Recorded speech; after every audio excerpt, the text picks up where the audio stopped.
Ersity of Was. Trail condition report. Tuesday, February 2nd, 2021.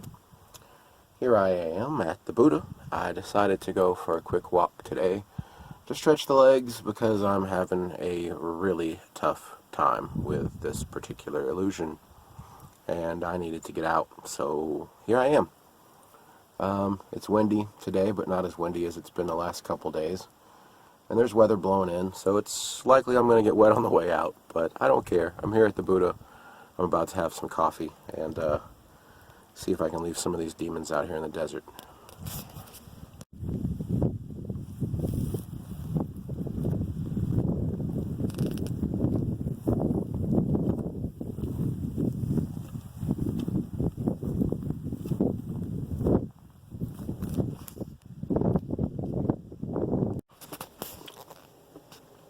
So, by now you've all heard me, say the phrase, make time to take time. And I've talked a little bit about what that means, but I haven't really discussed much about how you do it. Lots of people have asked me, how do you do it? You're out there all the time. Looks like you live in a cave. Well, I don't really live in a cave, I guess, but I am out here a lot. How do I manage to do it? At least in my case, it started on the weekends mostly.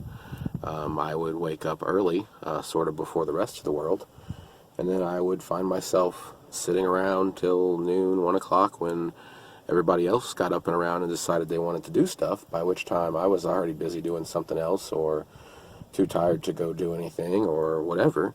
And so I just got kind of tired of waiting for the world to wake up, and I noticed that, hey, especially on the weekends, you've got this 4-hour chunk of time in the morning where you're just sort of sitting around twiddling your thumbs otherwise.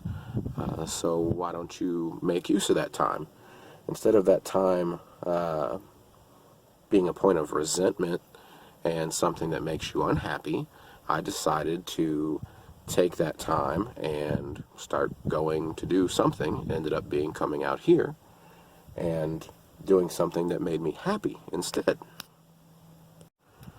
And then, of course, with COVID and everything starting up at the beginning of the year, for a while there, I was literally out here every day because I wasn't working. And then as things adjusted to a different schedule, I'm still fortunate enough to have my life arranged after, 40-something years, where I can take a day, maybe each week, extra, other than the weekend time, and actually come out and do things that are beneficial for my spirit and my health.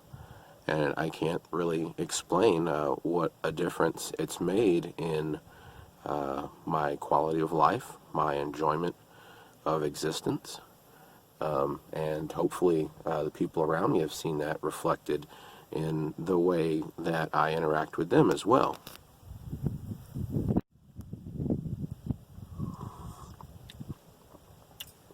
And so,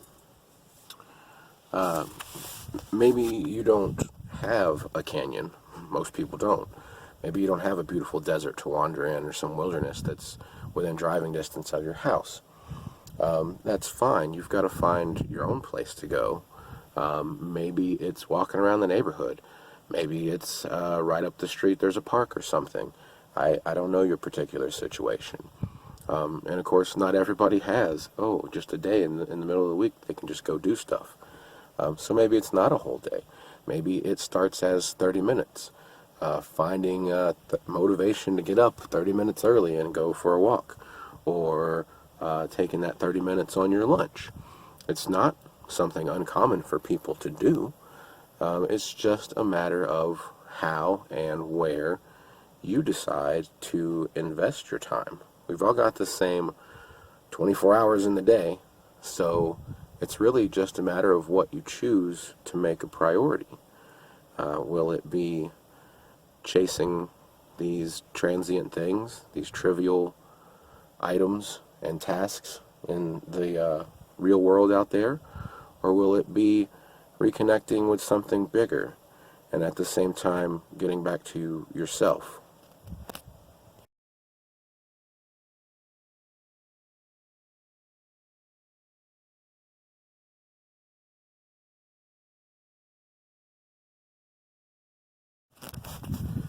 And I mean, really, it's a simple phrase, and it kind of explains exactly what to do and how to do it. First, you make the time, examine your schedule, examine your life, your priorities, and see where there's gaps, places between.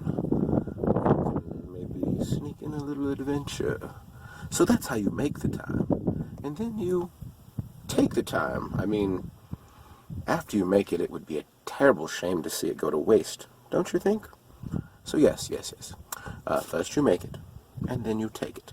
Let me give you an example of where you might do that. Not here in particular, but just an example, you understand.